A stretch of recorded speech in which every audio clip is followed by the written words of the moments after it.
Hello po, ano. May mga principal dito sa GC namin, sa GC namin ng Association of Public School Administrators Philippines. Yan. Kanina, nadidiscuss yung sabi nila. Sir po, ang dami na pong na-approve sa amin. Halos lahat na-approve. Nung pala, referring to the division office na na-approve. Kaya lang walang NOSCA. So wala pa talagang NOSCA.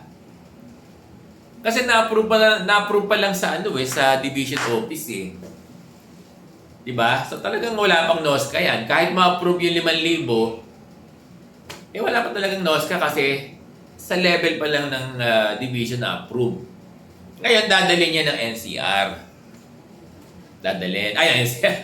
Ba't ba NCR? Dadalhin niya ng region nyo. Oh.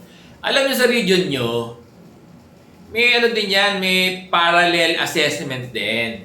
Ini-evaluate din ng region yan, ng DBM nga. Tinitignan din eh. Di ba? Dino-double check. Oo, ganon, ng region.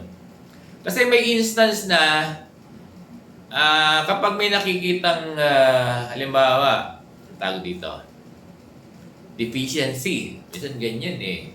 O kaya may nakikitang tawag dito na yung yung ratio hindi tama. Yan eh. Kasi ang region, particular sa master teacher, yan. Ibinabalik. Ganun. Ng region. Ibig sabihin, ng region, nag-a-assess din yan. Ngayon, kung na-approve ng division office, dadali niya ng region, i-assess yan, so i-approve din doon. Pwedeng gano'n naman, kung approve ang term. Di ba? So, kung na-approve ng region, wala pa talagang NOSCA, wala pa talagang budget yan. Di ba yung pag nakita niyo doon sa steps, sa process, di ba? Division, then region, ano sunod? Pag in-approve na ng division, in-okay na, ipo-forward ngayon yan, i-endorse ngayon yan sa DBM. Yan. Pag nasa DBM na, yan, hindi pa kagad-agad nagno-NOSCA. Gaya ng sinasabi ko, ina-assess uli yan, ini-evaluate uli yan ng DBM. Katulad merong isang region na basa ko, na sumobra doon sa allocation nila.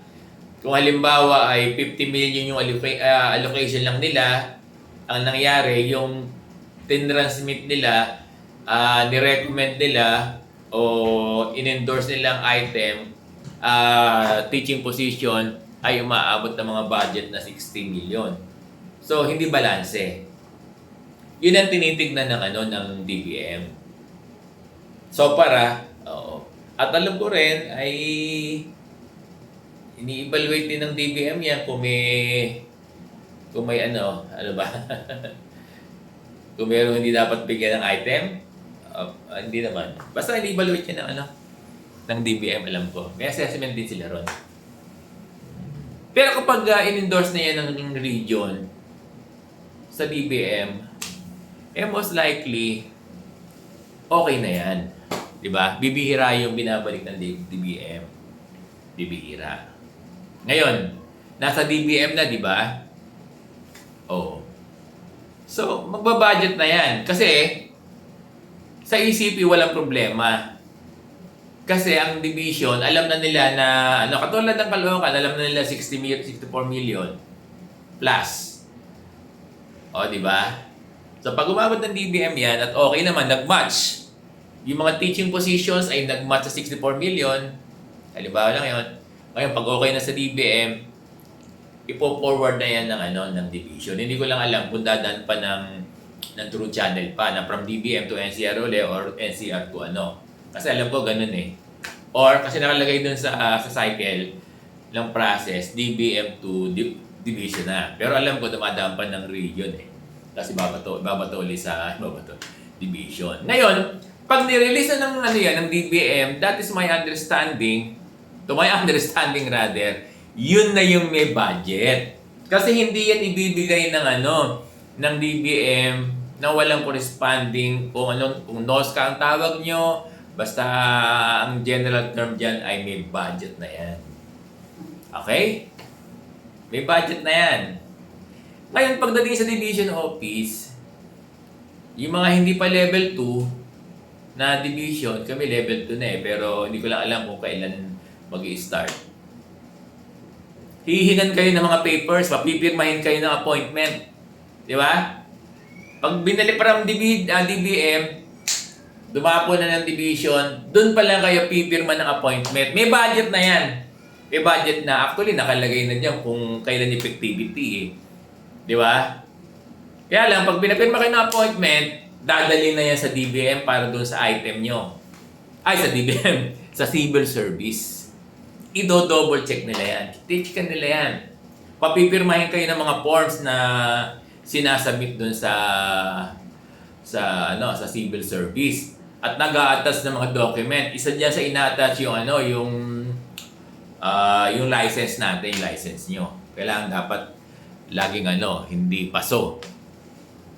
Alam mo sa civil service, nagtatagal yan ng halos isang buwan. Ngayon, pagbalik doon sa division from civil service, papipirmahin na kayo ngayon, ibibigay na pala sa inyo, ibibigay na sa inyo yung item nyo. Pag may item na kayo, nakalagay doon yung effectivity, di ba? Kasi sa amin, ang practice, kapag may pinakita ng item, yung matigas, doon sa ADAS namin, Calamarian, isasama na sila halimbawa, binigay ngayon, nakuha nila ng ano ba ngayon? April. Nakuha nila ng last week ng April, yung kanilang item na matigas, binigay na sa kanila. Ngayon May, isasama na sila sa payroll nila Marian, nung aming ADA. Sasama na sila. Di ba? Ngayon, sasahurin na sasahod na sila ng May. Kasi sinama na sila sa payroll sa May. Di ba? Oo. Kung nag-take effect ng March yung budget nila from the DBM, nandun yun, naging effectivity. March, April, yun ngayon, yung differential na yun, sa amin kasi ang practice namin, binibigay na namin lang the following month. Ganun yun. Yung differential. Ganun yun. Kaya, Sir, approve na po ako, wala na lang NOSCA. Nasa na ba yung papers mo? Nasa division pa po. Wala pa talaga. Sir, approve na po ako, kaya lang wala pang NOSCA. Nasa na ba yung papers mo? Nasa region. Wala pa talaga. Di ba? So, nagigit, Sir Bong?